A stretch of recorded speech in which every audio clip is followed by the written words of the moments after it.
Mutton மாதிரியே இருக்கும். பிஸ்மில்லாஹிர்ரஹ்மானிர்ரஹீம். இது நாங்கள் பருப்பு உருண்டை குழம்பு செய்ய போகிறோம். பாசி பருப்பில் இந்த 50 கிராம் பருப்பு இருந்தால் போதும்.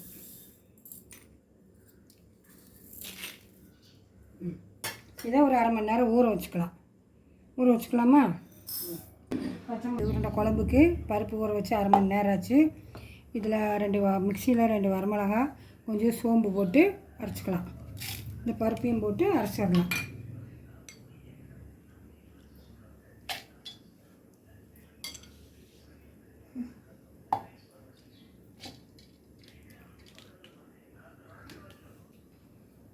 உப்பு கொஞ்சம் போட்டு வரமிளகா, சோம்பு, உப்பு போட்டு இதை நல்லா மைய அரைச்சிட்டு வந்துடணும். எடுத்துக்கலாம்.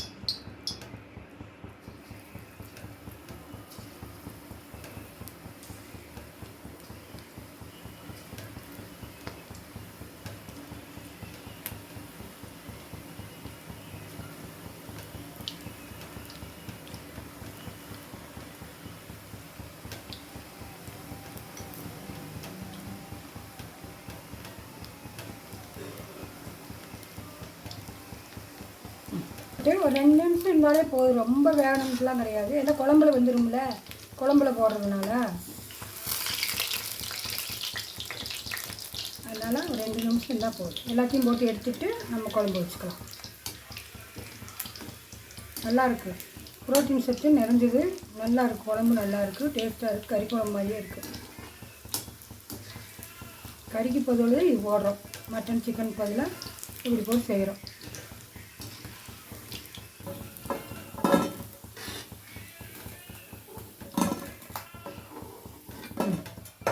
இன்னும் கொஞ்சம் எடுத்து போட்டுக்கலாம். கடல மாவு போட்டிருக்கறதுனால டேஸ்ட் கூட நல்லா இருக்கும். அப்படி போடுவாங்க ஒருத்தர் பருப்போட. நான் கொஞ்சம் கடல மாவு கலந்தே போடுவேன்.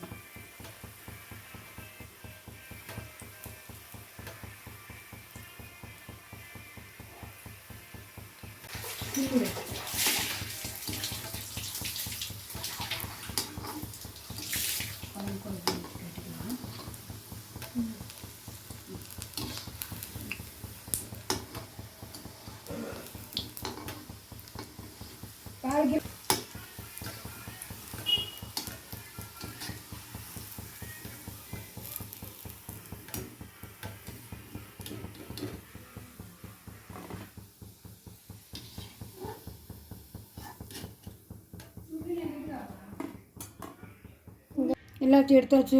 இனி நம்ம குழம்பு கூட்டி குழம்பு வைக்க வேண்டியது. பார்க்கலாம் வாங்க. குழம்பு வைக்க எண்ணெய் வச்சு பாத்திரம் வச்சு எண்ணெய் ஊற்றியாச்சு. வடை சட்டியில் இந்த கடுகு, சீரகம், வெந்தயம், அப்படி கருகாப்பு,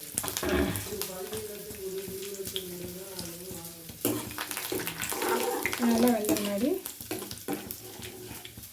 சின்ன வெங்காயம் அரைச்சி வச்சுருக்கணும். சின்ன வெங்காயம் பேஸ்ட்டு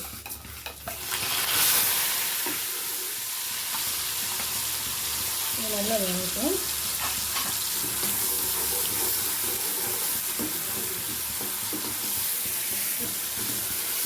இஞ்சி பூண்டு பேஸ்ட்டு, வரமிளகாத்தூள், மஞ்சள்தூள்,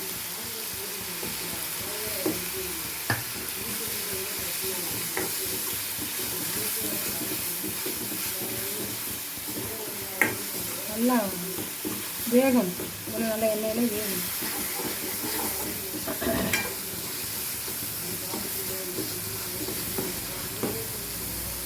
சீரகத்தூள், கரம் மசாலா தூள்,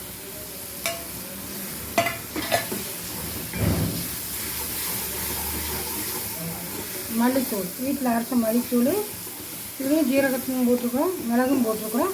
அது நல்லா டேஸ்ட்டாக இருக்கும். கொஞ்சம் பொடியை கொஞ்சம் தூக்கலாக போடணும். ஏன்னா தேங்காயெல்லாம் ஊற்றுறதில்ல, பொடி ஊற்றுறதில்ல.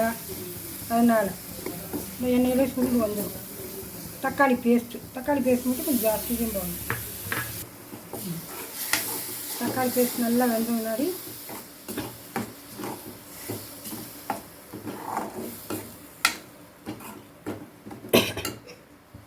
உப்பு போடணும்.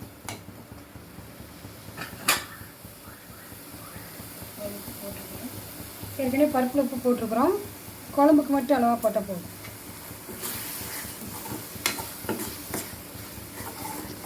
புளிப்பு தன்மைக்கு தயிர் 2 ஸ்பூனே ஊற்றணும் எல்லாம்.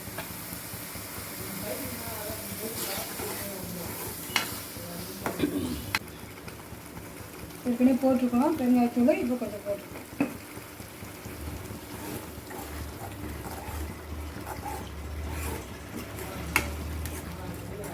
தயிர் ஊற்றினோன்னாடி ஒரு 2 நிமிஷம் கிண்டி விடணும், தான் நல்லாயிருக்கும்.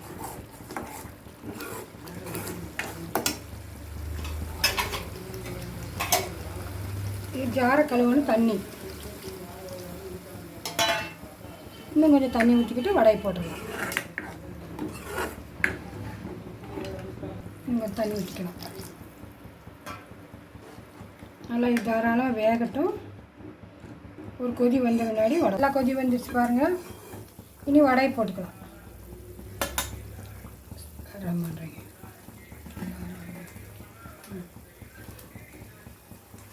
வடை ஒரு 5 நிமிஷம் வந்தது. குழம்பு வந்து கெட்டி ஆகிட்டு இறக்கலாம், இறக்கும்போது போட்டுக்கலாம். குழம்பு வந்து நல்லா வடை வெந்து இழுத்து அந்த சாரெல்லாம் அந்த வடை இழுத்துக்குச்சுன்னா கெட்டி ஆகிடும் குழம்பு. அளவான மீடியமாக சாப்பாட்டுக்கு சாப்பிட்டுக்கலாம். சப்பாத்தி, இட்லி, தோசை எல்லாத்துக்கும் எடுத்துக்கலாம். இது நல்லாயிருக்கும், டேஸ்ட்டாகவும் இருக்குது, ப்ரோட்டீன் சத்து நிறைஞ்சது. எண்ணெய் பிரிஞ்சு வந்துடுச்சு பாருங்கள். இன்னும் வந்து அந்த இது கூட இது ஊற கெட்டியாகும். இப்போ ஓகே, இது இந்த குழம்பு இறக்கிறதுக்கு கரெக்டாக இருக்கும். புதினாத்தலை போட்டு இறக்கலாம். கறி குழம்பு மாதிரியே இருக்கும்.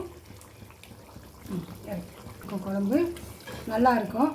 பாருங்கள், செஞ்சு சாப்பிடுங்க. நீங்களும் நல்லாயிருக்கும். எங்களுக்கு ஷேர் பண்ணுங்கள், லைக் பண்ணுங்கள், சப்போர்ட் பண்ணுங்கள். அஸ்ஸலாமு அலைக்கும்.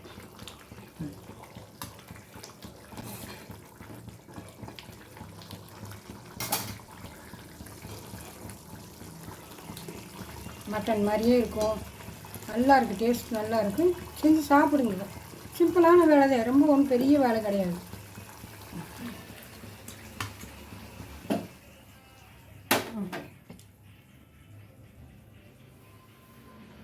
லஞ்சுக்கு பிஸ்மில்லாஹிர்ரஹ்மானிர்ரஹீம். லஞ்சுக்கு வடித்த சாப்பாடு, குழம்பு வந்து பருப்பு உருண்டை குழம்பு, முட்டை அவியல், ரசம், பாவக்காய் வத்தல், அரிசி வத்தல், இது கூட தயிர். சப்ஸ்கிரைப் பண்ணுங்கள், ஷேர் பண்ணுங்கள், லைக் பண்ணுங்கள், சப்போர்ட் பண்ணுங்கள். அஸ்ஸலாமு அலைக்கும்.